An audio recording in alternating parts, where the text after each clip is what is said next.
I'm Bobby. And I am Nathan. And this could be a podcast. The one and only. This one. You can get along with a douchebag. I don't think a lot of people understand that. Like, certainly. Are there people in your life that are douchebags that you can get along with? Right. Me excluded? I mean, oh, God. I think that was more like I'm not a douchebag. Like I'm a an high asshole, school by the way. thing. I think there was a couple of guys. I'm like, I mean, you're a douche, but you're okay. Like, we can hang out. But then I've got a problem. I've got a real problem with just being a serial get-alonger. Like, I just get along. I don't have that problem. With anybody and everybody. Uh-huh. Like, I am, all right, let's hang out. You know, we can be together. But that's a really high school thing to like, let's hang out and like spend time outside of our obligated time of being together. Sure. You know, I'm saying like when basically it's work scenarios, maybe friend circle scenarios where you're dealing with people that are like, oh my God, that person's a douche. Initially, right? Yeah. You're like, they're a douche and I don't want to hang out with them.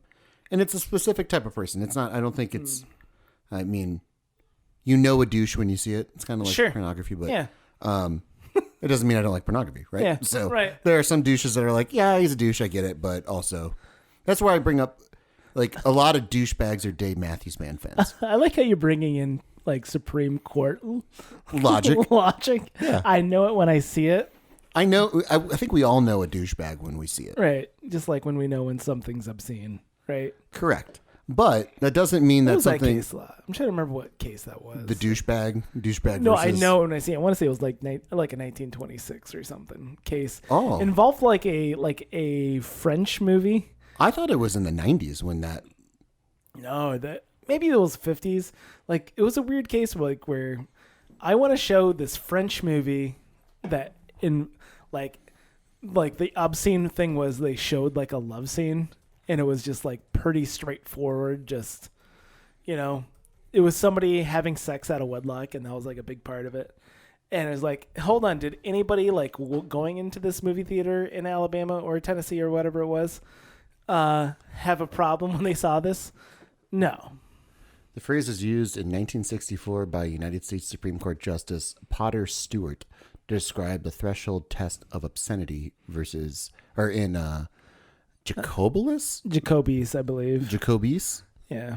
Wow, that's craziness. Jacobi's versus Ohio, in explaining why material at issue in the case was not obscene under the Roth test. This is interesting. Hold on one second. And therefore was protected speech that could not be censored. Stewart wrote, quote, I shall not today attempt further to define the kinds of material I understand to be embraced within the shorthand description, parentheses, hardcore pornography. That was the name of whose album was that? I want to say that was, who's the guys who did the Chainsaw song? Glenn Miller? No. Glenn Miller Orchestra did the Lumberjack song. But you think about it, I'll finish this. And perhaps I could never succeed in intelligibly doing so, but I know it when I see it.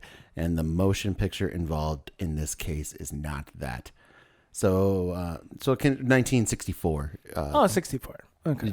How do you say that again? Jacobus? I want to say it was Jacobi's. Jacobius. It's Jacobellis.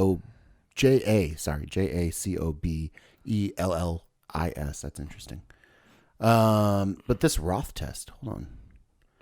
Roth versus United States, 1957, along with its companion case, Alberts versus California, was a landmark decision of the U.S. Supreme Court, which defined the constitutional test for determining what constitutes obscene material unprotected by the First Amendment. Interesting, right? Right. No, I'm trying to remember what the Roth test is. So it says Roth came down as a 6-3 decision. Are you seeing something? Yeah, unprotected only in which it's unprotected speech if it is patently offensive and utterly without redeeming social value. That's the second part of that. That's what the Roth test really got. So where are you seeing? Okay, in the legacy here. Yeah. So the idea of utterly without redeeming social value. okay, What a vague- who's social, right? That was the big question. That was Whose put to- social value is the because the social value here in Dubuque County is going to be completely different from that of Arkansas. utterly without redeeming social value. And so it goes on here and say Congress could ban material utterly without redeeming social importance, or in other words, whether to the average person applying contemporary community standards, the dominant theme of the material taken as a whole appeals to the prurient I don't even know where you're at right now. interest. God, welcome to reading Wikipedia with Bobby Schramm. No, this is crazy though, because No, this is basically. I mean, this is before we even have like pornography, like porn theaters, basically. Before you have, right. I mean, you're basically getting skin mags maybe in 1957. I want to say that as this case. 1957. Yeah. So you're getting. When was Playboy started? When the Playboy 60s? started, I want to say, was 61 or maybe 59. It was one of those two. I can't remember which. Dun, dun, dun. Just come right back. Give me back to go Wiki. Wikipedia here. Give me the other things. 1953. So. Oh, whoa. So, you're 4 years in. Yeah. You're 4 years into being able to get a Playboy, Right. and obviously you had dirty picture shows and everything like that. You had Stag films. stag films, I love that phrase. but those are basically like just, pictures. I mean, No. Stag film. I mean, a stag movie is like that's what. I mean, basically just a porno. How long ago was there video pornography? Hold on, video or film? We gotta. When did film pornography start? That's what I'll put in. Yeah. Just make sure you wipe your history when you're done. That's the only thing. No, I'm glad it's you're fine. using your computer. The history of pornography. We're just gonna go Wikipedia. Pornography in the United States as compared to. Pornography in the United States has existed since the country's origins. Clearly. But I don't know. Porn has become subject of playing cards, posters, postcards, and cabinet cards. Here we go. In the 20th century, the era of blue movies began with the silent films of the 1920s. Throughout the post-war era, So blue movies, not stag films. blue movies. I mean, working blue. Particularly with the introduction of 8mm and Super 8 film gauges, popular for the home market. That's great. Began in Yeah. 1969 with Blue Movie by Andy Andy Warhol, Warhol. the subsequent golden age of pornography, and more permissive legislation, a rise of adult theaters in the United States and many other countries developed. There was a proliferation of coin-operated movie booths Ugh. in sex shops that displayed pornographic loops, so-called because they projected a movie from a film arranged in a continuous loop. So, At any point in your life, have you ever even considered going into a coin op, like the back part of the dirty bookstore? yeah, Really? Did it. Have you? Uh-huh. Yeah. I don't know. here's why we did it. We. Oh yeah, me and my wife did it. Yep, it was fun. So we went to not to Vegas. We went to New York, and have you ever watched The Deuce? No. You ever watched The Deuce? No, we talked about this. The Deuce was fantastic. All right? Mm-hmm. And so we were down in Times Square. Okay, that used to be very seedy and full of all these places. Incredibly seedy. Yes. Incredibly seedy. So we were walking back from a bar.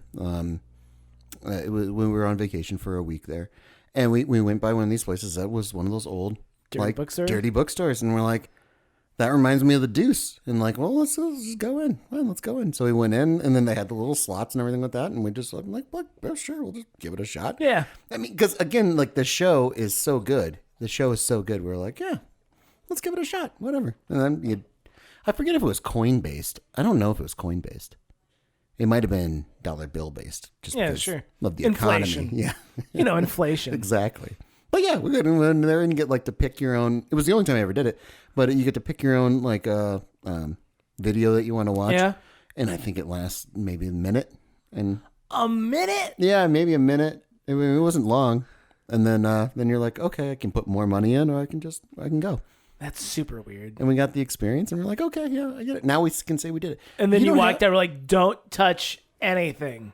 Well, it was pre-COVID, so we were fine touching shit. Well, it's not COVID related that I'm worried about. No, when you walk into any sex store, I'm aware of like, unless it's a boutique. If it's a boutique, then sure, Yeah. whatever. But no, if I'm walking into a sex store, especially in Times Square, I'm like, I know what I'm getting myself into. Right. I know what I'm doing. Don't touch anything. Or if you do, you know what you're getting yourself into. Don't you have those things in your life that you just want to check off the box, and if you never did it? Coin op porno stalls in the back of the porno shop. Nothing was sticky, by the way. It's I'll say not that. It on was there. very clean. It's not on that list. It's not on that list? It's not on that list. Well, you haven't watched The Deuce, so. Yeah. But wait, no, let's go into the things that what are some of your bucket list things that you want to do in your life? God, I don't know, man. I mean, really, These are things. I don't have aspirations. Let me clarify too. It was not a bucket list thing until it was presented to us. Like until it was presented to me specifically. Sure. I can't speak, Okay. To my wife, but like when we were walking around and it was like, oh, there's one of those places. We're that here. looks like, hey, this is kind of like we're on the set of The Deuce. This is Sure. kind of fun because Yeah. it's exactly the same thing. So it's like it became like, yeah, why not? We're here. Fuck it. I am a big fan of living in the moment, and hey, So you know should what? understand why. Yeah, we're we're doing this. here. We're gonna do it. We're never going to be like, do I want to go downtown Dubuque, Iowa? Like to, Go to the dirty bookstore. and then go into one of those. No, that's much less. I wonder if there's they less, still have less that. majesty. I wonder if they still have that. Well, I think they call them arcades. I think is what it's called. But Yeah. there's much less majesty involved in going into like. It's one thing to go to like New York City and do it versus to go to like Omaha, Nebraska and do it. Right. Right. There's much less majesty in Omaha, Nebraska. Are you saying the dirty bookstores in Omaha, Nebraska are not majestic? Fuck you. Yeah. How right, dare you? Right. For starters. So speaking of which, this is our proud first sponsor. So if you go down to the Lion's Den outside of I-34 here in Omaha, the best place for marital aids and arcade style viewing of My wife and I joke about that every time we pass Lions Den on I-80 there. Do you go to adult stores at all? No. Oh, No, I mean, I have. really? Yeah. Well, okay. Well, first time. Well, I want to start with this. Are you going to story. be honest on this podcast, Yeah, or are you I just wanna- going to lie? I wanna lie be- through your fucking teeth? I want to do this story first because I think it's absolutely hilarious. Okay. Okay. So, in New York, me Okay. and the wife All right. pass a dirty bookstore, and you know what? Okay, First off, you're a fucking liar. But anyway, okay. we can go not into the arcade. Didn't go into the arcade. I don't even remember if there was one there. They're like, this is what. It was the middle of the day. It was well lit, and it was just like, okay, this is okay for us. Ours was just after sunset, but anyway. This is for us. Like we can like, yeah, we can stop in here. Why not? We're on vacation. No kids. We can peruse. All right, peruse. And we walk in, and it was two. I don't know what the descent was. I want to feel like, say they're maybe Indian. Anyhow, Okay. but two guys sitting behind the counter, and they've got a screen kind of up above a television screen and they're watching Matt Damon's "So We Bought a Zoo." Just a couple of guys Here's the thing, right? watching "We Bought a Zoo" In an adult store in New York, in New right? York. It's just like, I mean, I guess Don't you want to talk to those guys? Don't you want to like- just have a combo? it's like, this is what you chose. This is the decision you've made, is to watch this right now. You're setting the mood. Well, first off, they're giving off the vibe of we don't give a shit what you think, right? We don't care. what We're you watching think. this piece of garbage family / romantic comedy Matt Damon movie, and yeah, How many dildos do you want? it's fine, sir. It's fine. It's fine. We're just gonna keep. You know, it's scanning. 2 for 1. This is 2 for 1. You know that, So right? weird. But here's the thing. Well, how was your experience? I mean, outside of Oh no, I was that it? In New York, yeah. I mean, the At first, their adult store? the first time. Where was it in New York, by the way? Do you remember? Oh, I don't remember. It wasn't too far from our hotel. It was, I think, at that point. Where were you staying? I want to say, I don't remember if it was. I take that back. That was closer to Times Square. It was Midtown. Yeah, it was Midtown. So you're not too far off. No, from what we because we changed. We went to 2 different hotels because we started in the Garment District and then we went to a wedding in Connecticut. Classic. And that's also a Matt Damon movie, right? Wedding in Connecticut. We went to a wedding in Connecticut. Going to a wedding in Connecticut. No, we went to a wedding. I think that's Thomas Middleditch's now. That's rough. I remember. I love Hartford. I remember being in college, and there was a small adult store, like probably 3 or 4 blocks away from where we lived. And as a college kid, I was like looking for a job. I'm like, every time we went into the store, I remember I had some fun roommates and stuff like that. We'd go and just have fun, peruse and everything like that. And it was, that was back when you could still rent DVDs and everything like that. Ugh. So we had never seen Debbie Does Dallas, right? So we were like, oh, well, let's go and I live with 2 girls and a guy, and we were like, yeah, let's watch Debbie Does Dallas. Nothing sexual, just this is cinema, right? I'm a film major classic. Here. It's a classic in adult eroticism, right, and everything like that. Right. But I always thought, and we got drunk and watched it, and it was, I mean, it is what it is. But I've never seen it. It's not that great, but didn't really like change and shape the world that you've known. No, but is it like watching Die Hard for the first time? No, Die Hard is much better than Debbie Does Dallas. I will go on record of saying that. Yeah. Oh, okay. But the desire to like work at an adult store at that time was like, I think I applied. I applied at the adult store, and they didn't hire me, which was sad. That says a lot. That does say a lot, but about whom? That's the question. About whom is up to debate. But going back to like those people that you walked in on watching, like We Bought a Zoo, it's like, that's the kind of like job I want. Is like, I'll fucking hang out here and just do whatever I want. Because that was exactly the mentality when you walk in there. Like, they're just reading a book. It was before that, you had a phone and shit like that they could be on all the time. But like, yeah, they'd have like a TV. They're just watching stuff. Like, you could just show up, basically babysit the store. Right. Make sure no one comes in and steals anything. And even if they sells do, itself. Yeah. You don't need to do anything. You can be rude to everybody that walks in, and you're still going to have a job at the end of the day. Right. Something about that was alluring, Certain. Then I got a job at Mr. Movies, and it was like, well, then I can watch movies, and it's the same kind of thing. We didn't, But it was, I don't know. It was one of those things where it was like there's the freedom involved. There's a freedom involved with having a job that you don't give a fuck about. No, well, I guess there's also a freedom involved with being surrounded by sexuality like that. Like you're almost desensitized to it. Like you walk into work. That's why I love Burger King. Is that why you love Burger King? Too many Whoppers. It's just surrounded by sexuality. But there is though. I mean, like in different occupations that involve sexuality, like obviously experience it. Mainly like strip clubs and adult stores and everything with that. Sure. You're surrounded by it, and therefore you don't see it the same way other people see it. And I think that's a fascinating thing. Just the mask the veil has been lifted.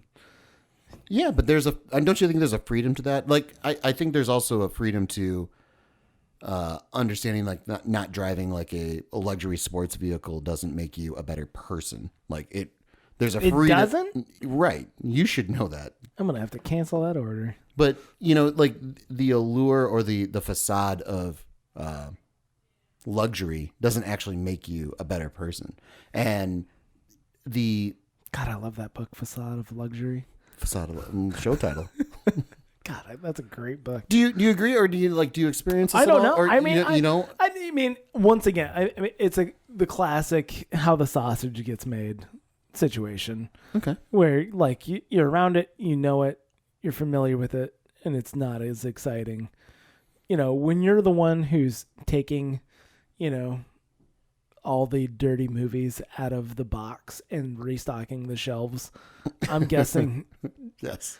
God, I cannot believe how much like Ass Hotel sells. Like I can't. Jeez, I don't get it. Wouldn't you like to be a fly on the wall? Wouldn't you like to just know a little bit more about the life of that? Like, can you believe Big Ho Dicks sold again? Again? Big Ho Dicks 6 is like just it's apparently the Citizen Kane of our generation.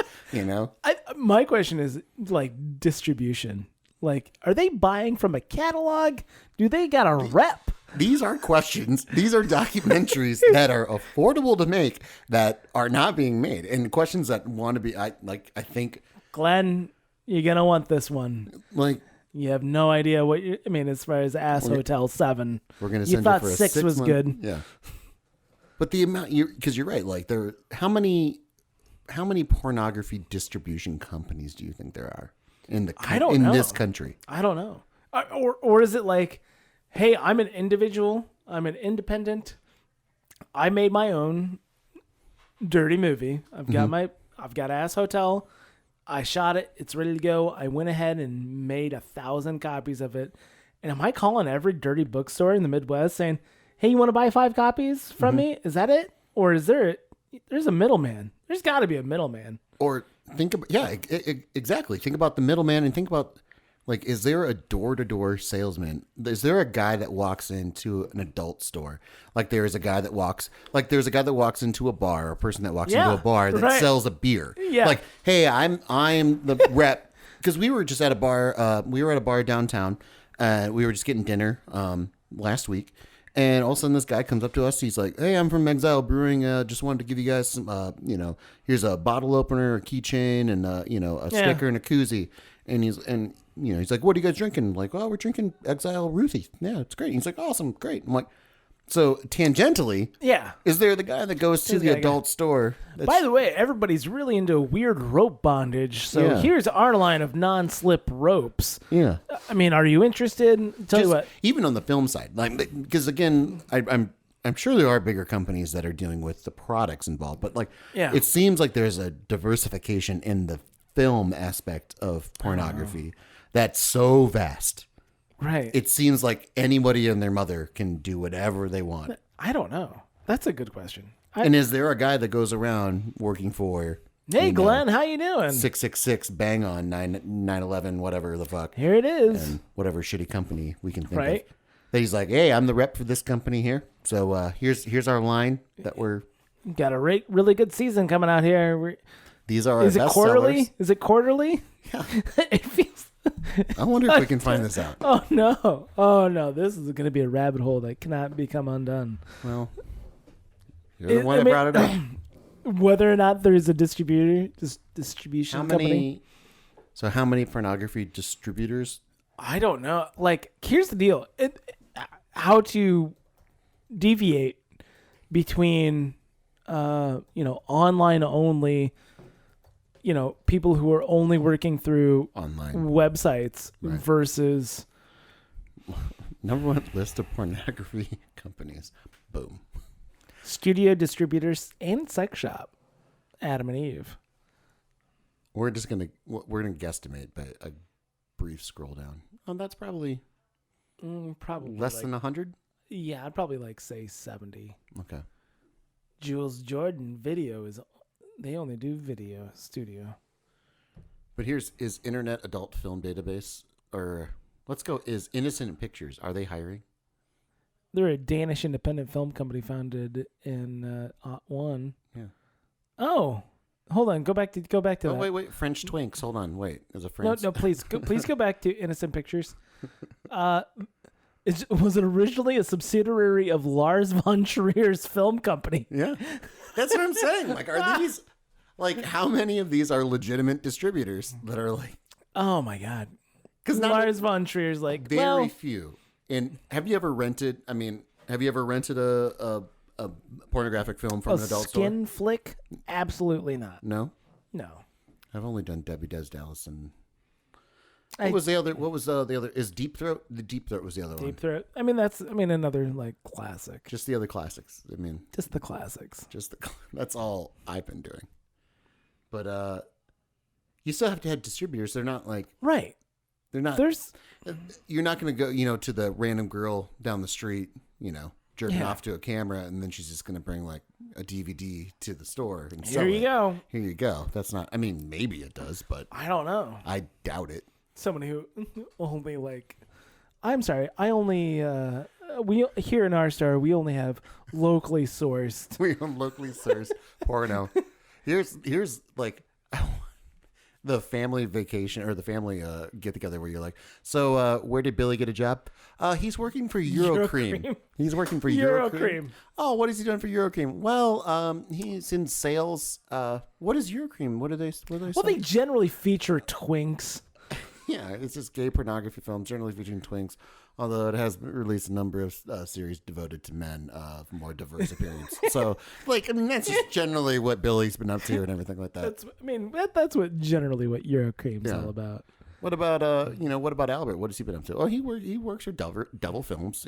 It's in Chatsworth, Los Angeles. Gorgeous. Yeah, it launched in 1997. So it's a pretty long. The studio continues to specialize in swinger and gangbang oriented gonzo pornography in a niche product centered around such popular fetishes as interracial pornography, transsexual.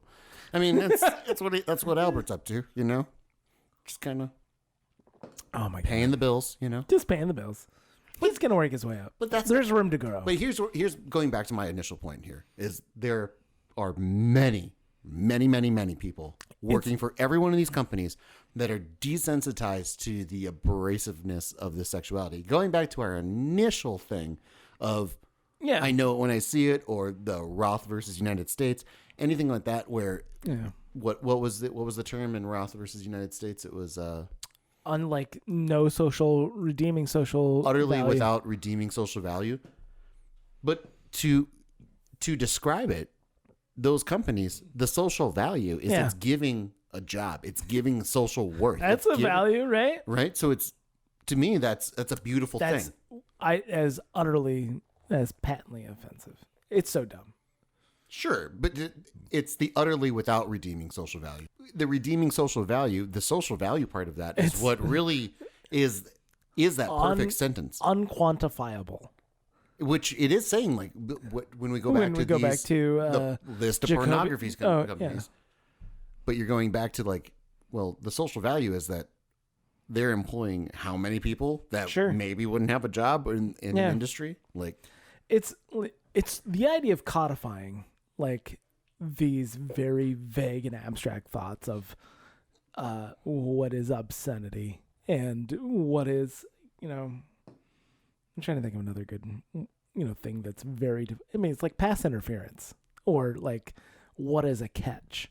Being able to, like, here is the telltale signs. These are like the absolute finite definition of what a football catch is and what obscenity is. It's so difficult. But I don't think there's been anything on the books that said this is what's obscene. Right. And because it's impossible. But that's where you get into the very lawyer speak way of saying something utterly without social value. Or what did they say? I just want to make sure I get it right. Utterly without redeeming social value. That to me is a perfect sentence that covers your ass on both ends. It's utterly without redeeming social value. But who's social? Like, who's society? But that's why it's so perfect. That's why there's lawyerese or legalese involved. That's why it got thrown out, because it's impossible, because it's not spelled out. So to me, but when you're talking about freedom of speech, you want more things to be so vague. You don't want freedom of speech to be suppressed. The problem was that it was just totally like, it didn't matter, because whose society were they talking about? Were they talking about society within this small Ohio movie theater, or were they talking about, or the people who went to that movie theater who were a little bit more open-minded stuff? Is it, this church group? Whose society are we actually, like, worrying about? So that's the real problem. That's why I got thrown out, because it's utterly without redeeming social value is an absolutely ridiculously subjective term, and you're going to have bad actors who are going to take that. Where are you seeing that it was thrown out? Sorry. Oh, this was like, the Roth test is gone. It's out the door. That's what I'm looking at. I'm trying to see where it was thrown out. I mean, no, it's like, it's just not precedent anymore. Like they don't use that test anymore. But they used it when they were doing previous to Jacoby versus Ohio. Yeah, that's what they're using for. But that's been the precedent mm-hmm. since then. So they did use it. Yeah, they did. They So- don't use it anymore. Because there was a new precedent set. I know it when I see it has been right. I don't think there's been anything on that's come since then. I'm trying to remember. Look, I am not a lawyer. I only practice it in an Uber.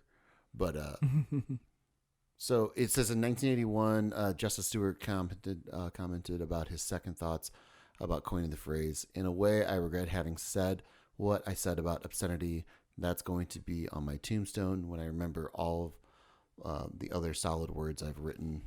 Yeah, you don't want to be that guy. He said, I regret a little bit that if I'll be remembered at all, I'll be remembered by that for that particular phrase. Okay, so he's just, Yeah, I'm trying to remember what the actual like current state of obscenity is. I think it's like reasonable. But what's a reasonable person would say that this is obscene, which is also incredibly. In what context, though? Which is also incredibly subjective. But in what context, though? We're talking about in the context of what? Of the internet? Of network television? Right. Those are two different things. Incredibly different things. Right. And I don't know. I can't get into the FCC regulations as far as obscenity right now, just because I'm fairly unversed in that. But we can draw pretty logical, easy conclusions as far as on network television. You can't really show an interracial gangbang, right? You can't? You can't show any gangbangs. What was I watching last night then? HBO? That's not TV. It's not TV. It's HBO, right? I don't know. I don't like what the reasoning is. We have some pretty clear indicators of like, sure, if you're going to be broadcast television, back when you could hook up a television and just have a satellite feed come in, an antenna feed come in. Not here in Dubuque though. But clearly in any other place. Topography. But you could have things over the air that anyone can get to. Yes, there are clear rules as to like this is being broadcast to everybody. Now, if I pay for HBO, I'm paying for that, knowing what I'm going to get myself into, or knowing that I'm going to be exposed to things. That's part of the reasoning. Pay barrier, right? Right. And the internet seems to open up the exposure to things like pornography, and then an inability to federate or like there's no filtering. Filter like when you go content. When you go to asshotel.com, right, you have to type that in. You're not going to accidentally end up on ass.com. asshotel.com. Yeah, unless you're on another website that you click to and they, take you there. Yeah. Right. But then you can just back right out and not be offended. I'm just saying you can get there without typing in ass hotel. Yeah. There's a workaround. Somebody hyperlinked to it. I get it. That's what you're saying. You got Rick rolled into going to asshotel.com. Yeah. I'm not saying you should look it up before we get too deep into this. Yeah. No, let's look up if ass hotel is something. Hold on. I don't care. Gonna buy asshotel.com and just redirect it to our asshotel.com. Is it what's your thoughts? Is asshotel.com? I feel like asshotel.com is already been purchased. I feel like that's... Is it purchased? Is it functioning? How about that? Ooh. Asshotel.com. Is it going to go to a website that's dedicated to asshotel.com, or is it going to redirect you to the studio that made Ass Hotel? We don't know if that was an actual film. But I'm guessing it is. All right, so you really didn't give me a fucking answer. Give me a fucking answer. Do you think it's a real website? It's not going to be asshotel.com is not going to be content dedicated completely to asshotel.com. Okay. This is going to take me to another site. It's going to take you to another site. Okay. All right. And final answer? Final answer. All right. And go. It's taking a while. GoDaddy. Asshotel.com is available for $3,295 a year. A year. No. Plus $18 a year. Wow. Okay, so Okay. you were incorrect on is this a porn website? Who knew? Who knew? What a misnomer. I mean, really, if I don't have that kind of bank on me right now to purchase asshotel.com.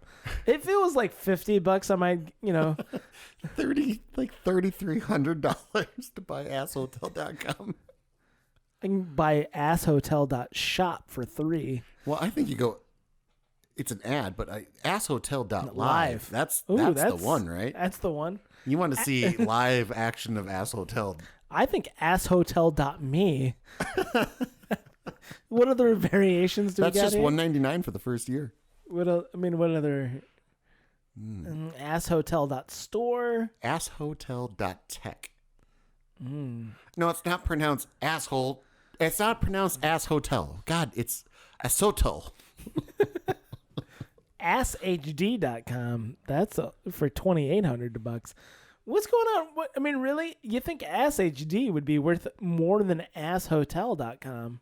God, you're right. Yeah, AssHD.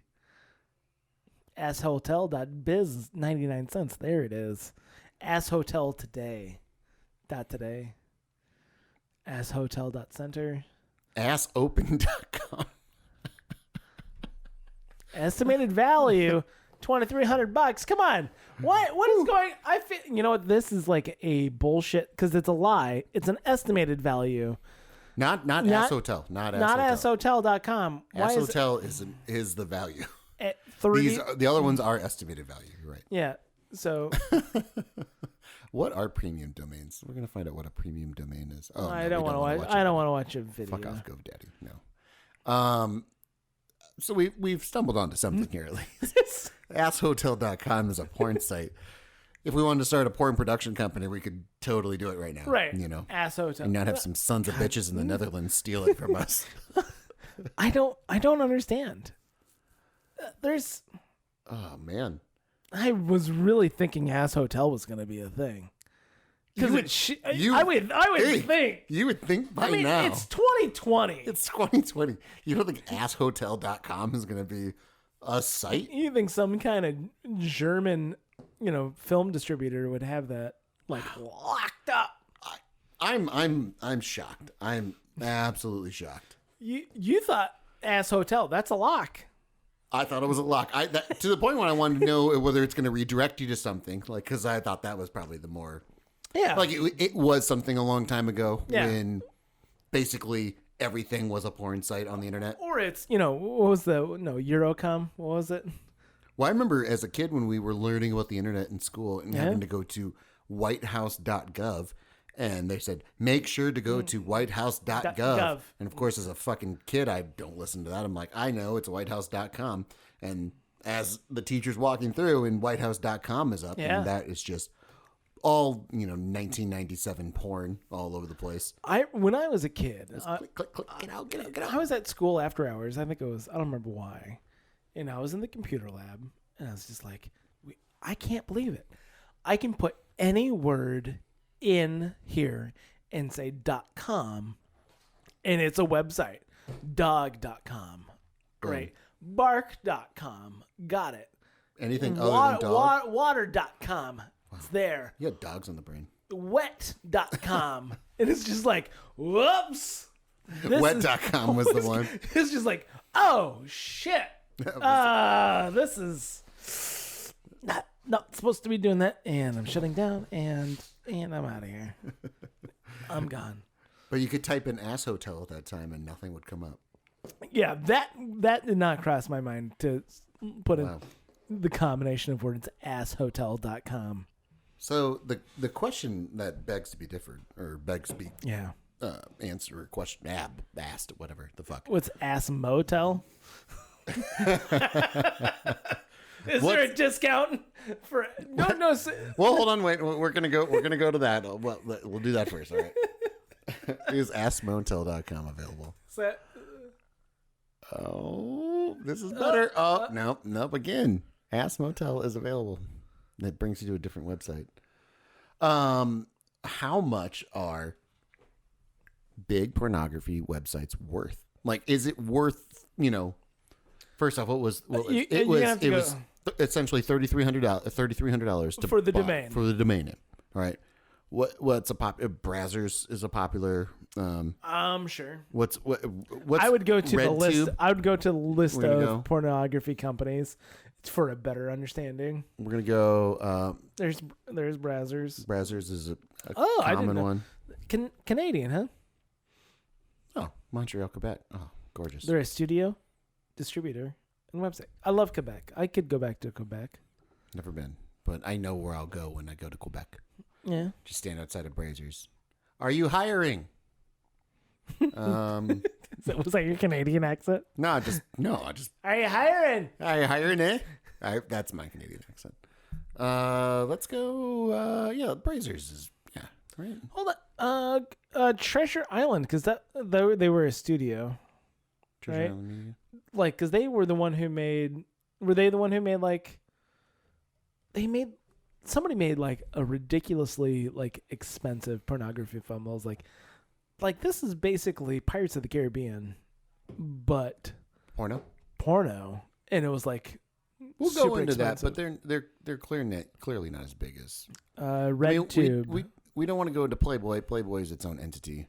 That's going to be different. I think RedTube or Brazzers is the one to go with. I'll let you pick. I guess. What'd you say? RedTube. RedTube or Brazzers. Sure. RedTube. Not French Twinks. That's where Gary works. Just Based out of Houston, Texas. it's American too, so that'll be good. They can get a real dollars to donut situation. Yeah, we can get a real estimated. What do you think? Estimated net worth? I mean, is that? I don't know. Let's just go estimated worth. How about that? Sure. Because here's the thing: if we I don't need know a production company to start, Has RedTube figured out how to monetize themselves? RedTube is worth $577 million? I don't trust this website. You don't. This I worth of web. That looks like fucking shady ass jankety shit. Okay, so we got one source here right now. That looks like garbage. Okay, so we're in the 560 million range here. Top worth sites. Well, because if you look at what pornography would make its money on the internet, I mean, clearly it would be advertising, and one of the easiest ways to advertise on the internet is through pornography. I mean, right? I think so. So you would have to look at. So here's RedTube estimated 30 million. I think that's just like the website. The website name. Top worth. ValueMyWebsite.com or .net. Sorry. Slideshare.net. That doesn't sound real. All of this is very suspect. It's very suspect. You're right.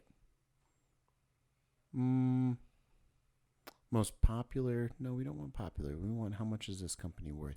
This is the problem with not being able to trade porn websites on the New York Stock Exchange. You really can't get a true gauge of Is that what it is? what. Look, if you want to make money in this world, if you really want to open the economy, legalize every drug, legalize prostitution. Let's create jobs. Are you saying that the Dow Jones 500, Here's the Atlantic. Hold on. there's 0 pornographic companies in the Dow Jones 500? I mean, I guess. We're gonna find out. Hold on. This is an article. This is an interview with people. Yeah, Don't care. you're right. All right. So how many? How many? Dow Jones, like adult companies in the Dow Jones 5? I mean, or the Nasdaq? I mean, Because it would be a technic company, wouldn't it? I guess. Um, I don't know. So it'd be Publicly traded adult company, or adult film company, or adult. I don't know. Going down a real rabbit hole here. publicly traded 9 adult entertainment stocks to weather the recession. Okay, so here we are. Playboy, that makes sense. Oh, you can buy stock in Playboy. Interesting. All right. New Frontier Media. New NASDAQ, you're right. There we go. Is a Boulder, Colorado-based company traded on the NASDAQ, which provides adult entertainment TV networks, cable television, video on demand, satellite broadcast, motion pictures, and hotel room broadcasts. That's it, man. It has a forward P/E of 19 and a peg ratio of 1.28. Interesting. This is a very low cap stock and should therefore be considered very speculative. Well, we know what we're getting ourselves into. VCG Holdings. You can find them on the NASDAQ under VCGH. Provides live adult entertainment under branded names such as PT, Diamonds Cabaret, and Penthouse Club. All these are very low, so there are. Yes. So there are. There it is. So you can. Okay. Yeah. But again, going back to like Thanksgiving dinner, like what is Brett up to? Oh, he's working for Rick's Cabaret International. Oh, really? Yeah. What do they do? Well, they're a Houston-based company that operates adult nightclubs in cities throughout the United States, including, Houston, New York, and New Orleans, and Minneapolis. Oh, you forgot Charlotte. Fuck Charlotte. Fuck Charlotte. Fuck. Whoa. I take that back. Whoa. I'd Charlotte's like to work in lovely. Charlotte someday. I'd like to work for Rick's Cabaret International in Charlotte someday. So Yeah. I don't. No, actually, you don't. no, You're happy but- where you are. No, I mean, You're happy with your career track, certainly. well, until I can, parlay it into something like this here. Good Interactive Brand Development Incorporated. What would it take for those stocks to rise, to stop being like speculative? I think you gotta. You got to innovate. Yeah. Even if you do, you have to still going back to what I'm talking about of like normalizing sexuality or like normalizing like again, these people are working in jobs that deal with sexuality and they're looking at it all the time deal with Brenda from HR and everything. like anybody else. Yeah. And so they're still looking at how do we, reinvent the wheel. Yeah. What do we I think that was part of going back to the Deuce. But what I liked the most about it is it really normalized like prostitution. It romanticized what the early stages of pornography were and everything like that. And I thought everyone did a great job in it. But it was a great time and a place and an interesting story, fictional or not. I'm sure some of it's true, but it allowed you to kind of put yourself into the characters and to become normalized. Like one of the things that happened in that show was that people became normalized to being a prostitute or something like that, or people became normalized running a bar where prostitution happens or something like that, or running like a massage parlor where like anything happens. Like they still had kids, they still had to go and like do Thanksgiving and everything like that, and that's how they made their money. I find that interesting. I find that like there's a large percentage of the population of people that go and do a multitude of questionable things, for their job and everything like that. Right. And then when you go to these industries or anything like that, I mean, like going back to just the adult store worker or the guy that runs, $1 million Saloons Inc. or anything like that, they all have families. They all like, they Yeah. Oh yeah. like they have normal lives. There's a normalcy about it that's interesting to me. I'll drop the kids off and then I gotta go to work. Yeah. I'll be in the office late tonight. Yeah. Because I gotta get these numbers crunched. Otherwise, Mahoney's gonna have my ass. Do you find that interesting at all, or do you understand what I'm saying? Yeah, I do. I understand what you're saying. I'm not as fascinated by it. I don't know. Well, you don't want to live in a trailer either, so. Yeah, that's. I mean, part of it. Yeah, I mean, to each their own, but Yeah, I don't know. It's like, would I want to fly a fighter jet drone?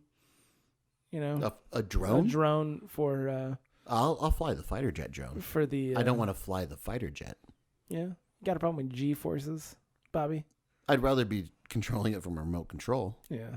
Yeah, I'll crash What that. was the name of that movie? I'm trying to remember. What was the name of that movie with Jake Paul? No, not Jake Paul. You lost me. Aaron Paul. You lost me. There was a really good movie. I'm Okay. trying to remember what it was called. Mm-hmm. Where Aaron Paul from Breaking Bad Yeah. was I a know who he is. remote drone pilot living in Las Vegas Okay. and just Was there meth involved? no, Okay. and then just going into work, working out of a shitty trailer. Mm-hmm.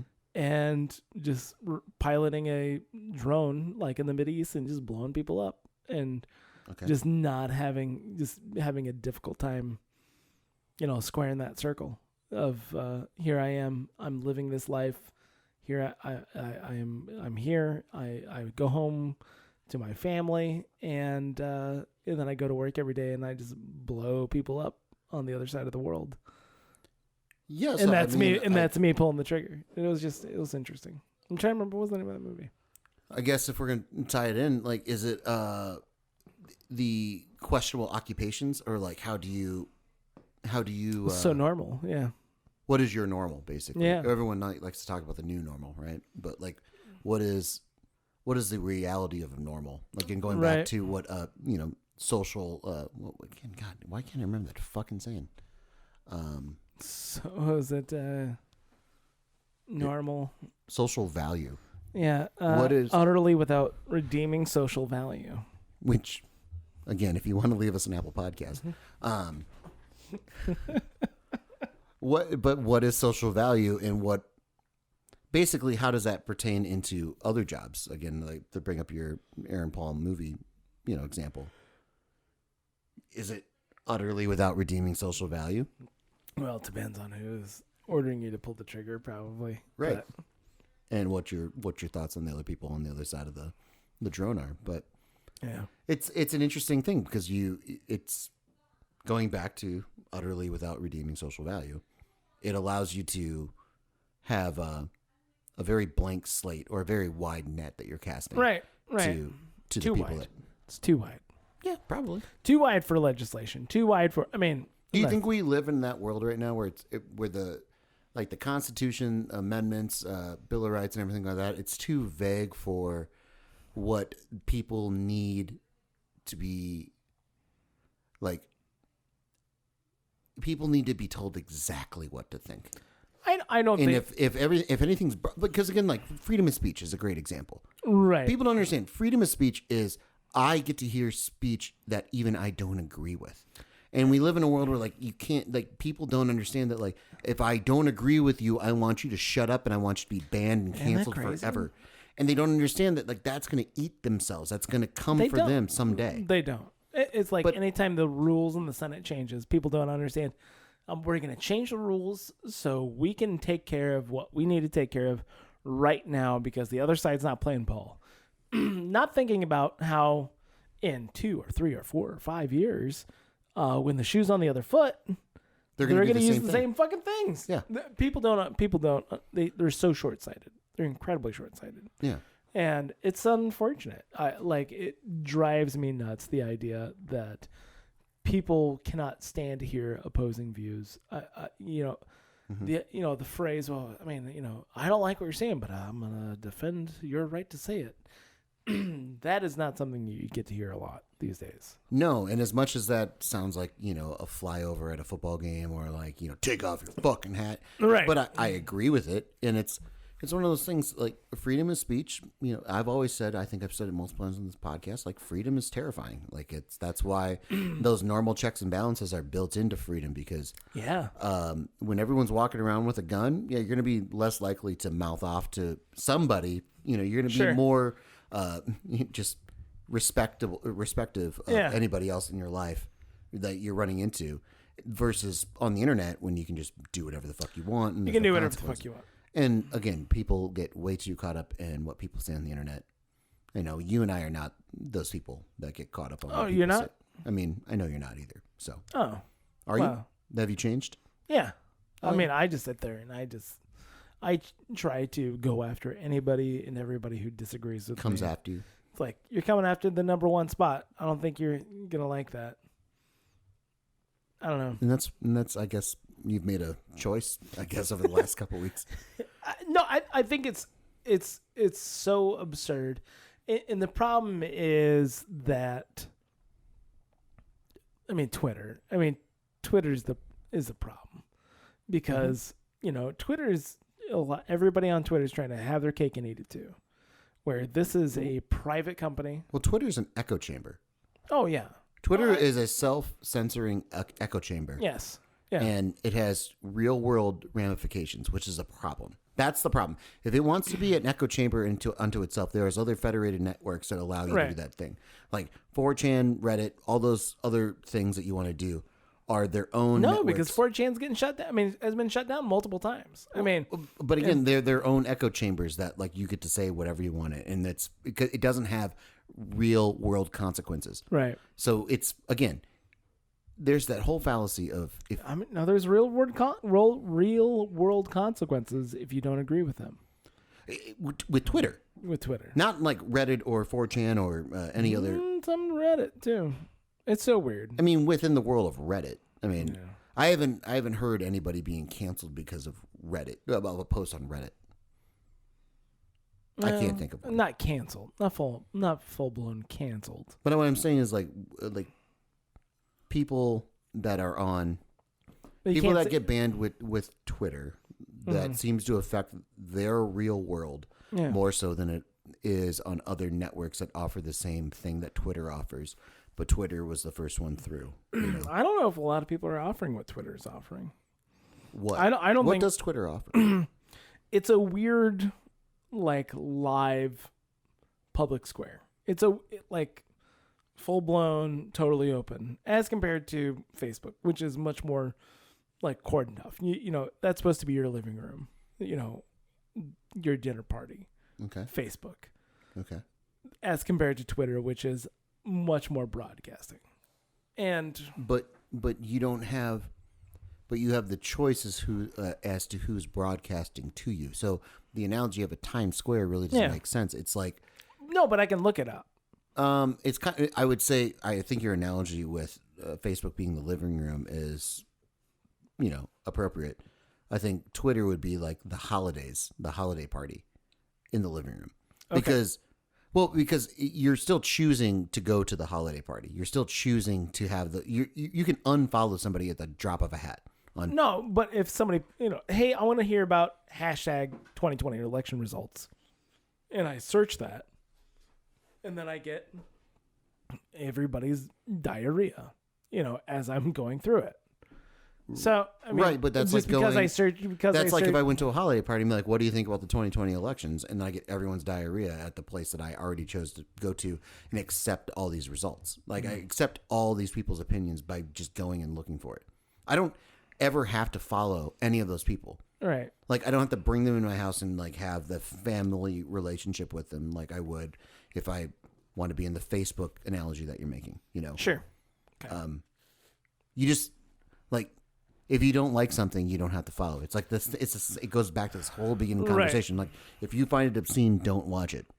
That's really what it comes down to. If I don't agree with what you're saying, then I'm not going to follow you. I don't want to hear more of it.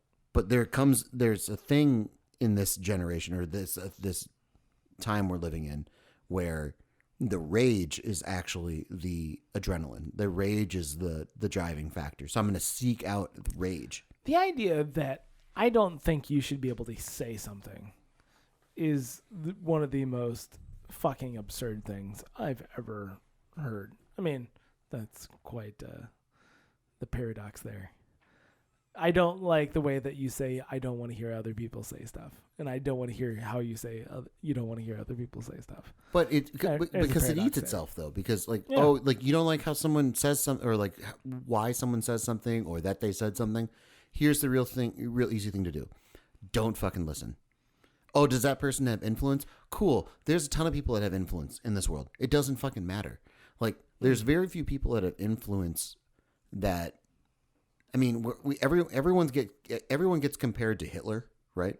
But, right. When you're like, oh, for like, good reason. if they're bad, it's like, oh, they're the next Hitler. It's like, no.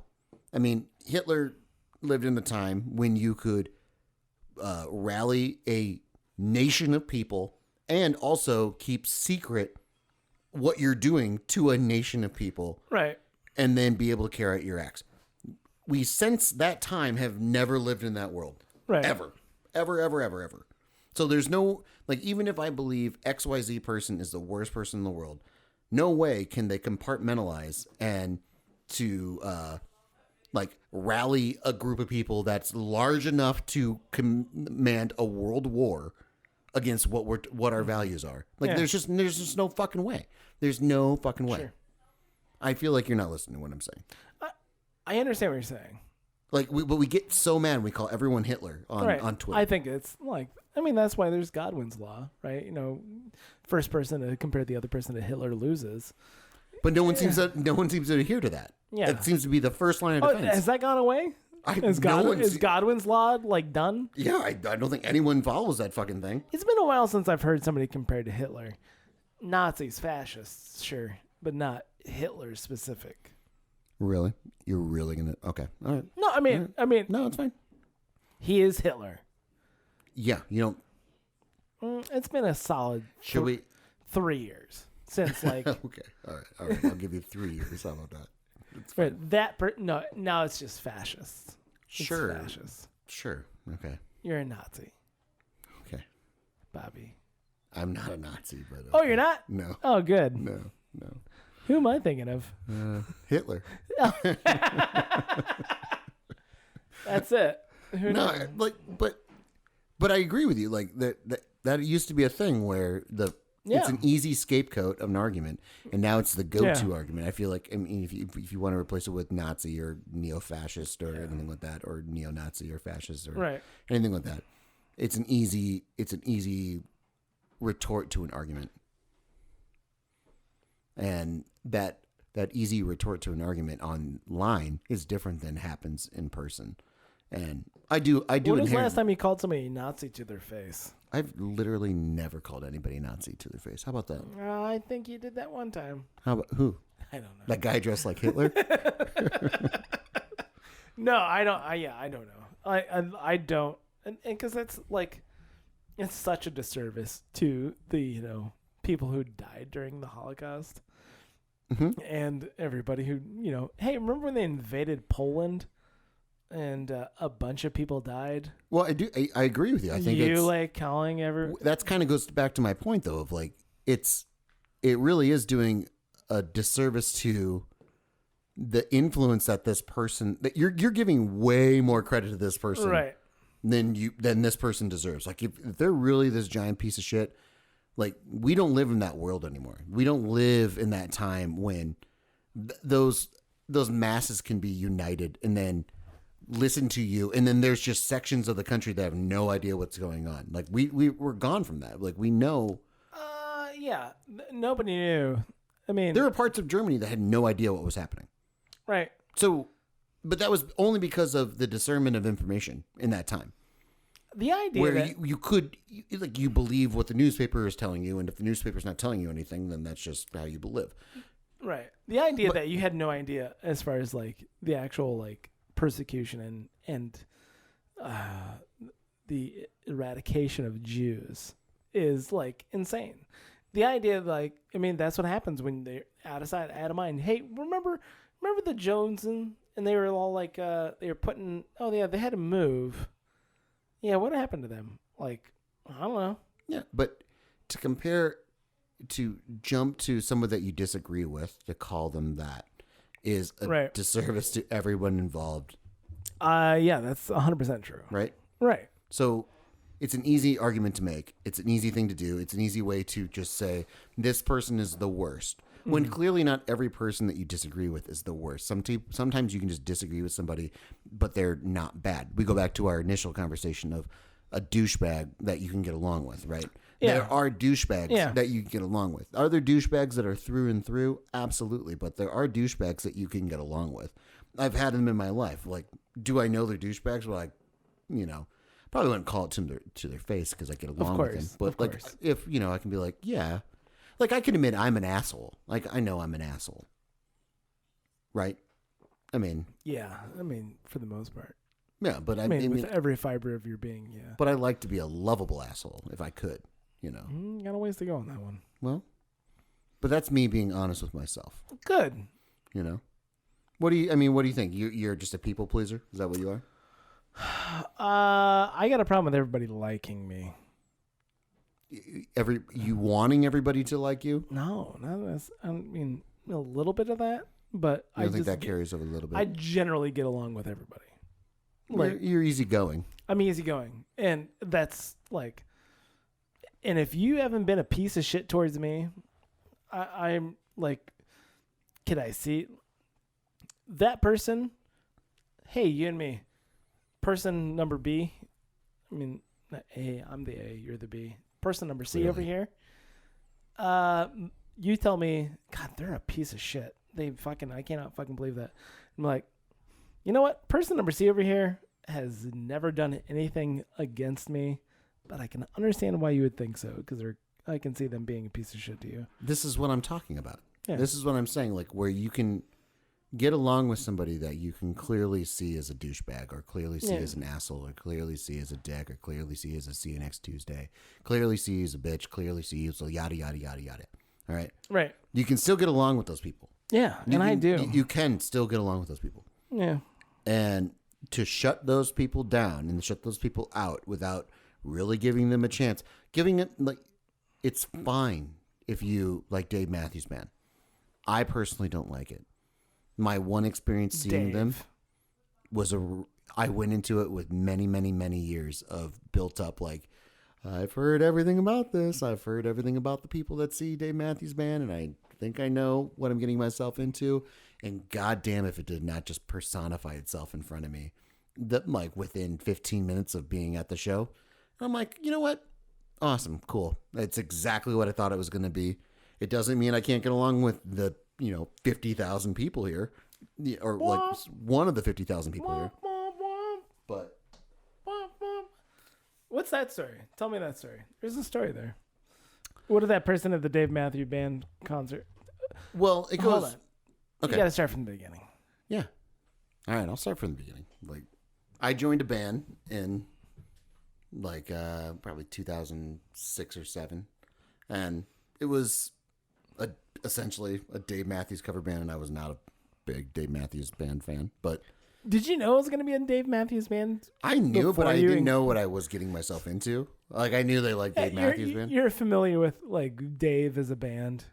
Yeah, but I wasn't familiar with Dave as a band. Yeah. Like, I was familiar with Dave Matthews Band. How about that? Like, sure. I was familiar with Dave Matthews Band, and I was not familiar with Dave. Quickly got thrown into that, and like kind of, it's weird when you align yourself with like a group where you're like, yeah, it's a weird time where you know that like everyone around you likes this band a lot, and they're gonna defend them, right? They're gonna defend them. That's not good. And I'm not going to defend them, actually. And I'm going to, like, run into people that are like, that band fucking sucks. And we think you suck because you're correlated with that band. Right. You know? And I'm like, and I'm not a huge fan, actually. But yeah, I believe in the band that I'm in. I'm like, we're doing these things, right? In that band for a long time. And we ended up falling apart and everything with that. So, but I always had this thing. I was like, you know what? There are some Dave songs that are great. You know, there are some Dave songs that I'm like, but I would never go to just a Dave Matthews Band show. Yeah. Like Dave Matthews Band alone playing anywhere, I would never go to that. So I would always say, like, if I ever see Dave Matthews Band, it's going to be at like a festival or something like that. So I'm like, yeah. So it's built in. That price is built in. It's built in, exactly. And it's also diluted with everything else going on. So at the beginning of this year, my brother-in-law gave me a call. He's like, hey, we're going to be going to Arizona to see this innings festival, this baseball music festival, basically. Like, it's at the end of spring training they do this. Hard pass. I know, it's a hard pass for you. But I was actually going to be out in Arizona already, out in Phoenix, with my dad and family and everything like that, to go to spring training anyway. So I was like, yeah, I'm actually going to be out there. Yeah, I'll totally go to the festival. And again, every band. Was Dave a headliner? Dave was the headliner for the particular night that we were going. The band I would have liked to have seen was the next night that I couldn't go to. Which was? Death Cab for Cutie was headlining the second night. It's a hard pass. No, see, they're a great show. No, Cursive. I will defend Death Cab for Cutie. So I was like, yeah, it's fine. Jason Isbell was another one of the acts. That's the act they wanted to see a lot, and I'm like, yeah, it's fine. Like, I'm okay. Is that the guy with the hook for a hand? He doesn't have a hook for his hand. No. Who am I thinking of? Dr. Hook and the Medicine Man. That's the one. But so they we go to the festival. I'm like I'm out here. Like I'll just absolutely. Yeah. I have no problem going to a festival with them and everything like that and just hanging out. Right. And I'm like, you know what, Dave Matthews is there. Like I'd like to see it. Sure, Get I'm a pork chop on a stick. And so we get there and no, I didn't get a pork chop on a stick. And fuck, what was the drummer's name? What's the fucking drummer's name? Hold on, sorry. Laurence Olivier. It's not actually.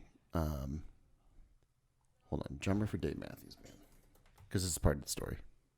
Ricky Van Shelton. I'm gonna go drummer of DMB. How about that? That'll come right up. Carter Buford. Okay, so everyone's walking around this festival with these different jerseys on, right? Like these different like basketball jerseys, soccer jerseys, baseball jerseys, everything. Like all they say is Buford on the back, and my brother-in-law and his wife were there before I got there, and they were like, what's up with all these jerseys? I have no like, what's up? I don't know who this Buford guy is. I'm like, yeah, I have no idea at all either. And when we were getting ready to watch Jason Isbell, I finally was like, what the fuck's up with all these jerseys and everything like that? I'm like, I'll finally look it up, like Buford jersey and everything like that.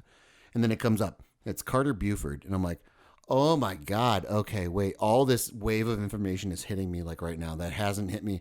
My buddy who was in the band I was with when I joined, he named his dog Carter after Carter Buford and everything like that. And like, too far. Too no. far. Oh, you want to talk about too far? Too far. Talk about paying $400 a year to be in the Dave Matthews Band fan club. Fuck off. Right. To just get inside information traveled. Like, I think you saw over 60 Dave Matthews Band shows and everything Hard like that. pass. We're talking really deep, really, really deep. And it was all just like a wave. It was like, oh my God, I'm such a fucking idiot. Like this is all coming back to me now. Okay. I'm like, shit, I am in enemy territory here. Like I have not been, I am not well versed to be here right now. And so we watch, and to his credit, like he's an incredible musician. Like they're all incredible musicians. Like I'm not going to ever take that away from Dave Matthews Band. But we watch Jason Isbell, and it was fine. Is what it is. But then I'm like, I'd like to watch Dave Matthews Band for a little bit, just because I'm here. I've already paid for it. This is the setting I'd say I'd like to be in. So this is what I want to do. And we were there, and mind you, my brother-in-law's wife is pregnant. She's probably 7 months pregnant at this point, 6 or 7 months pregnant. It was like their last hurrah before the baby's born. And they really like Jason Isbell, so that's why they went. So at this festival, they were handing out aluminum, like reusable water bottles. All right. So like you could, if you bought a bottle of water, it would come in this reusable aluminum water bottle that you could fill up at water filling stations and everything like that. One but of those. At most festivals, they just got thrown on the fucking ground. So then they just became this really like dangerous thing that you could step on at any point in time. Right. Mm-hmm. So my brother-in-law, he went to the bathroom, and as he was coming back, he didn't see this water bottle on the ground. He like tripped on it, and he like almost fell down and everything like that. And he's like, whoa. But he looked at it, and he's like, oh, it's pretty much intact, and it's a water bottle. He picked it up, and again, it's pre-COVID and everything like that. So it was a different time, like a month before COVID. But he picked it up, and he brought it over to his wife. And he's like, hey, did you want me to fill this up? Like it was on the ground and everything like that. And like, do you just want me to fill it up? We can have an extra water bottle. And she was like, no. And again, it was on the ground. That's sketch. Right. And so he just tossed it back down on the ground. Right. Which is, it was already there. Yeah. It's going to get picked up. It's fine. Like we're in the middle of a crowd. And immediately, the people behind us were like, whoa, what are you doing? What are you doing? What, why wouldn't you throw that away? Why didn't you throw that away? It's like, well, I found it on the ground while I was tripped on it, and like I just asked if she wanted it. It's fine. Like it's, it'll be picked up and everything like that. Well, man, no, come on. What? And it went on for like 15 fucking minutes. Fuck. They would not fucking leave it alone, to the point where she was like, fine, I'll just fucking throw it away. And like she just picked up and just walked, the 20 yards to the fucking. Yeah. We were basically in our spot to watch the show, and to like get out and go throw it away for the amount of bottles that were already on the ground. Right. Like it was ridiculous. Like it's stupid. And then they had the nerve. Like I went to the bathroom and I didn't hear any of this. Otherwise I probably would have said something. But when I went to the bathroom, they were like, just think about the world you're bringing your kid into. Okay. Just think about the world you're bringing your kid into. And I was like, oh, I would have punched him. I would have fucking punched him. Like, that's so pretentious for Right. you to like. Right. First off, not have the conversation, not even to see it. Like I saw him trip on it. Like he was within eyesight of him tripping on it, picking it up, walking it over, and all he did is just toss it on the side of the ground. It's a festival. There's people that are paid to pick things up. They're not going to just leave it there. It's not going to biodegrade, Right. for the rest of its life in this park in Phoenix. Like, Yeah. it's going to be picked up. And it was just it was a thing like, oh man, I was really happy I didn't hear the thing about your kid. Because if you talk about like, if you're just going to use information against you, like, oh, I see your wife's pregnant. Just think about the world you're bringing your kid into. It's like, yeah, let's go. Yeah, I want to go. Like, let's go right now. And but that was about right. That was probably 20 minutes into the show, and I'm like, yeah, we haven't even got to there. We haven't even got to Ants Marching yet. And it was like, this is about what I expected out of Dave Matthews Band fans. Yeah, for me, the idea of interjecting myself is so fucking like that's the people pleaser person in me, where it's just like the idea for me to like I'm gonna just jump right in here and tell you how you're a piece of shit real quick. Let me just go ahead and just do that. That's fucking crazy. That is banana fucking level of insanity for me to do that. I can't imagine. Well, in a festival setting too, it's where I get if we're walking down the street and like, let's say we're walking down a downtown and we have a bottle of water and we just throw it on the side of the road. Then you're a piece of shit. I get that. Okay. Yes. But we're currently at a festival where there are people that are paid to pick that up. And not that he bought that, drank it, then threw it on the ground. Right. He found it on the ground, almost tripped on it, wanted just to like see if she wanted it. And then here's the thing, didn't want to walk another 20 yards to just go throw it away. Like it's not that big of a deal just to toss it on the ground and be like, you know what? It's going to get picked. It's a fucking festival. People piss on the ground. It's unacceptable to piss in public, right? In normal, like if I saw someone piss. Whoa. You piss in public? No. Yeah. But if you saw somebody pissing on the sidewalk, right? Be like, hey, that's unacceptable. But if you're at a festival and you see someone pissing on the sidewalk. Honestly, if I saw somebody pissing on the sidewalk, like between me walking from your house to my car and I saw somebody pissing on the sidewalk, I'm not going to interject myself into that situation. No. Going back to us in New York, no, there was a guy pissing a very healthy stream into the road one of the days we were there. And I was like, yeah, we're in the road. We're just we're not. No one's going to say anything, and countless people walk by because. Right. I mean, again, what are you going to accomplish? What the fuck's going to happen? Like, I don't know. First off, it's one of those things in a festival. I mean, you've been to many festivals. No, right? Absolutely not. So I've been to 2. Maybe. Which ones? Oh no, not even that. Like 1. Which festival? It was Dot Fest. It was like I was like, gotcha. 15, 16. But there's a certain level of like, there are certain rules that don't exist in a festival. I mean, well, anytime you get a large group of people together, the amount of people. Yeah, the amount of people that you see once you see one person throw their cup on the ground, then it's done. We're done. It's done. It's gonna be litter, and that's just it. Well, it's inherently built into it. Now, whether the litter stays there is another thing, right? Yeah, right. And no, it's going to get picked up, though. It's clearly going to get picked up. Because, again, that's what the festival is that doing. festival is not going to pick up, isn't going to, the next day, put away all their caravan of nonsense and move on to the next festival down the road. Without picking up.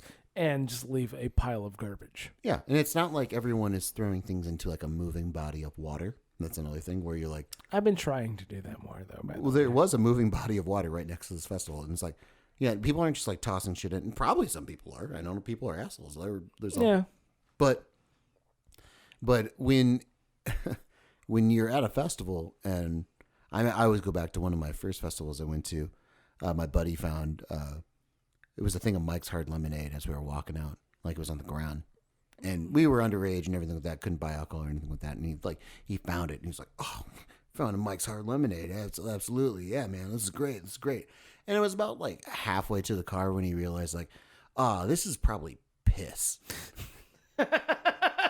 And that's what it was. It was like, it was just so happened to be in a Mike's Hard Lemonade, and the person was. Was it a wide mouth? Was it a wide mouth bottle? It was a wide mouth. I mean, yeah, I guess the wide mouth, yeah.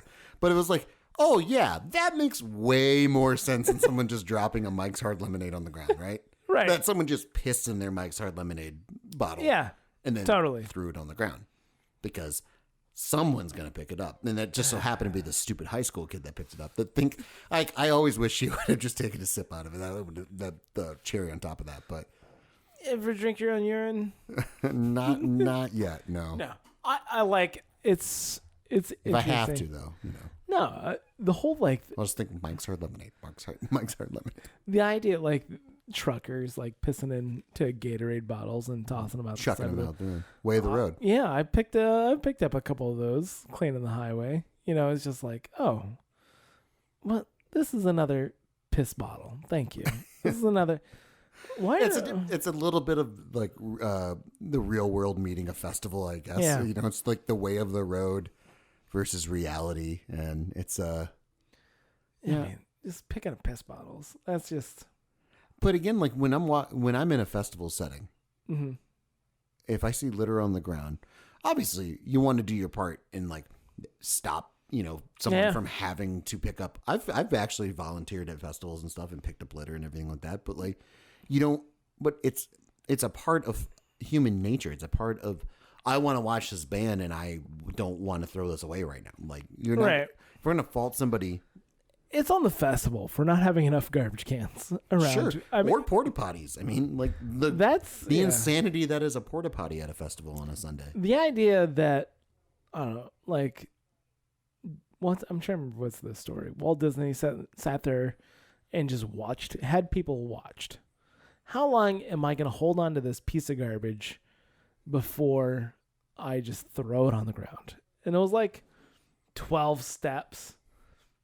Like that was like his findings. Like so, it was like every. Was that a Twitter poll that he did? No, like he just had people watched. Like, okay, people they got their Going piece back of to a Hitler, by the way. They got their piece of garbage in their hand, and what are they going to do with it? And what's the average? It was like 12. So it's like or something about that where that sounds right. And so like that was his deal. I'm gonna make sure that there's a garbage can at this interval, all throughout the park. So no matter where you're at, the most you're gonna have to walk and hold on to a piece of garbage is this amount, and I love that. I find so many times like when I'm walking across campus, like at University of Dubuque, like the idea that. Okay, I do my part when I'm at work. When I'm walking and I see a piece of garbage on the ground, I pick it up because, it's all about first impressions and all that stuff. You only care about what people think about you.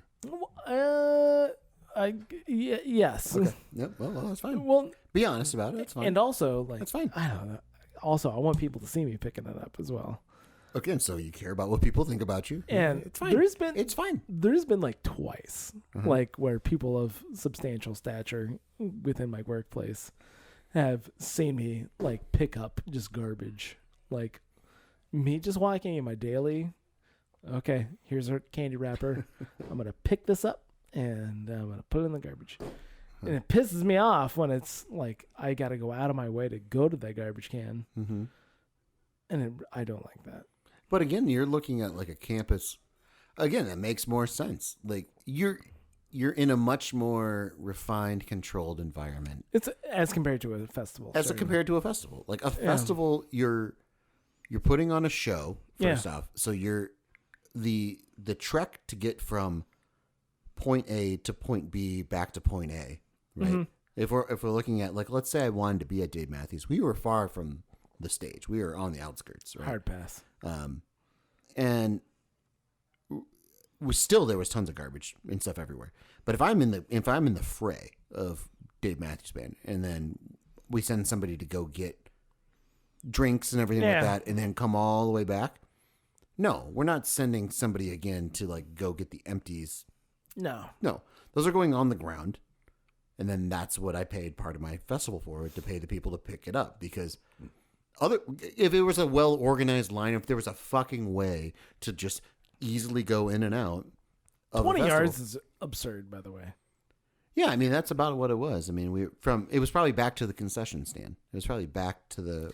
That's crazy. But I'll just, because I've been there before, is if I'm in the, the pit or like the main audience of a festival, no, there's no like, hey, you guys got empties? I got to go to the bathroom, anything like that. It's like, no, it goes on the ground and then just, crush it. And sure, that's what happens. And then again, it's not like when you leave Grant Park to go, to Lollapalooza or anything like that, that when you leave Grant Park, it's a fucking landfill after that. And it's been a landfill ever since, Oh, no, really? it's fucking picked up. It's maintained. Everything's happening. Like, it's a festival. You're getting people that are, pissing anywhere. Like, they just piss everywhere? There's so much piss. There's so much piss. There's so much shit. I mean, shit. Yeah. Fecal matter. I don't think you've ever experienced. No. So I've been to Bonnaroo a number of times. I know I talked about it on the festival or on the podcast. Where are we at? This is a podcast. Bonnaroo though, the Saturday and Sunday porta-potties that are never fucking cleaned at a Bonnaroo music festival are horrendous. And how's that possible? again, the precedent has already been set that no one gives a shit about like cleanliness at that point or what is, socially acceptable or anything like that. I've literally seen shit piled up above above the bowl. Yeah. And How? it's like toilet paper, tampons, shit, that just general mixture. Yeah. Where you're like, mounded right up. I guess, and then you're like, well, yeah, I'll just rather piss on a tree right now. Like, Right. And I've done it before, especially when the conditions are that way. And it's just ridiculous. It's absolutely absurd when you get to those things. Like, so you totally understand why somebody who's seen, somebody selling their body for sex can see beyond that and accept that you get as used usual. to it. You get used to it. If you can get used to shitting on top of a giant mound of shit. I've never done that. You thought about it though. No. You didn't think about it? No, I have a problem because you pooping didn't in have. public. You do have a problem with pooping in Yeah, public. so I hold that. I just really clench it in. clench it in and stomach ache. It's not good for you. It's not, no, but it's really. I think it's better. Is it though? I think Or you could just let it loose. it's really hard, man. Let the goose loose. That's what I goose say. loose. Well, I hated when Goose died in Top Gun, so I never want to let the goose loose. What's the name? Timothy Edwards. No, it's Yeah. No, not Jonathan Edwards. Not Jonathan Banks. Anthony Edwards. yeah. Got it. That's close. Yeah, He was great in Pet Sematary too, by the way. but yeah, it was Him and Clancy Brown. Yeah, it's a tough thing to shit on. I couldn't do it. Couldn't do it. Clearly, people were standing on top of the seat and shitting down. It was Right. I mean, Is that I was never a nom, but it was really bad. You were? I'm sure nom was worse. Nom was worse than The Mound. porta potty at Bonnaroo. I'm gonna go on a ledge and say, yeah, I think nom was worse than that, but Okay. I'm gonna hold you to that. yeah, I'll defend that. I think Vietnam was worse than that, but Who's to say? who's to say? And at the end of the day, This could be a podcast. this could be a podcast. I mean, Defend our right to have this podcast. Hey, thank you guys so much for listening to the podcast. Please give us a review on Apple Podcasts and follow us at TCBA_podcast at Twitter or on Twitter, whatever the kids say. I think it's at Twitter. Yeah, please check us It's out. not. You're right. Yeah. It's on Twitter. And we're also, get this, we're on Facebook. If you want to listen to this on Facebook, Ooh, that's right. Tim. check us out on Facebook and also on YouTube. We're doing all kinds of fun and crazy things. And if you could do me a favor and just let me know, what do you refer to as a port-a-potty? Is it porta-john? Is it a kaibo? What is your regional take on the thing you poop in at a festival? Thanks for listening.